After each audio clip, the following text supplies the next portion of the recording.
Guys ഇന്ന് പ്രത്യേകിച്ച് ഒന്നും ചെയ്യാനില്ല അപ്പോൾ നമുക്ക് കുറച്ച് സ്കിൻ കെയർ ചെയ്താലോ? ഇതെന്താണെന്നറിയോ? ഈ ഗ്രീൻ നീം പൗഡറാണ്. പിന്നെ ഈ യെല്ലോ കാണുന്നത് മുൾട്ടാനിമിക്കയാണ്. അപ്പോൾ നമുക്ക് ഇത് രണ്ടും കുറച്ച് വെള്ളം കുറച്ച് കൂടിപ്പോയി, പക്ഷെ സാരമില്ല, നിങ്ങൾ മിക്സ് ചെയ്യുമ്പോൾ ഒന്ന് ശ്രദ്ധിച്ചാൽ മതി. ഉണ്ടോ? നല്ല പച്ച കളറിലാട്ടോ. ഇവിടെയാണ് നമുക്ക് പ്രശ്നമുള്ള ഏരിയ. അപ്പോൾ ഇവിടെ കുറേ വായി തേച്ച് കൊടുക്കാം. ഗൈസ് അപ്പോൾ തേച്ച് കഴിഞ്ഞപ്പോൾ ഇങ്ങനെ ഉണ്ട് കേട്ടോ. ഇത് എത്ര മിനിറ്റ് വെക്കണം എന്നൊന്നും ഞാൻ പറയുന്നില്ല. ഞാനിത് മുഴുവനായി കഴിഞ്ഞാൽ ഞാൻ കഴുകത്തുള്ളൂ. അപ്പോൾ നിങ്ങൾക്ക് വേണമെങ്കിൽ അതിന് മുന്നേ കഴുതാം. അപ്പം ഇനി ഞാൻ തലയിൽ എണ്ണയിടാൻ പോവാം. ഇത് എൻ്റെ അമ്മ കച്ച വിളിച്ചെന്നെയാണ്. അപ്പം എനിക്ക് ഞാൻ തലയിൽ പോവാം. ഇങ്ങനെ തേക്കുകയാണെങ്കിൽ തലയിൽ എല്ലായിടത്തും ഒഴിച്ചാൽ ആവാൻ കുറച്ചുകൂടി എളുപ്പമാണ് തോന്നുന്നുണ്ട്. പിന്നെയല്ലോ ഇതൊക്കെ മുഖത്ത് വെച്ച് കഴിഞ്ഞാൽ നമ്മൾ സംസാരിക്കാൻ പാടില്ല. കാരണം സംസാരിച്ച് കഴിഞ്ഞാൽ മൂത്ത റിങ്കിൾസിൽ വരിഞ്ഞ് കഴിയുമ്പോൾ അപ്പം നമുക്ക് തലയിൽ എണ്ണ വയ്ക്കാം.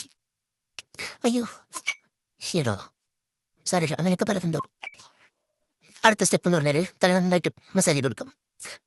എത്രത്തോളം മസാജ് ചെയ്യുന്നു അത്രത്തോളം നല്ലതാണ്. അപ്പോൾ നന്നായിട്ട് സ്കാൽപ്പ് മസാജ് ചെയ്ത് കൊടുക്കാം. എന്നിട്ട് ഒരു മൈൽഡ് ഷാമ്പും കണ്ടീഷണറും വെച്ചിട്ട് കഴുകിക്കായാട്ടോ, നന്നായിട്ട് കഴുകിക്കായാം. അപ്പം അത്ര ഇപ്പോൾ ഇത് ഏകദേശം ഉണങ്ങി വരുന്നുണ്ട്. ഇത് കഴിഞ്ഞിട്ട് ഞാനത് പോയിട്ട് വാഷ് ചെയ്ത് കളയും, പിന്നെ ഹെയർ വാഷ് ചെയ്യും. അത്രയേ ഉള്ളൂ. ടാറ്റാ.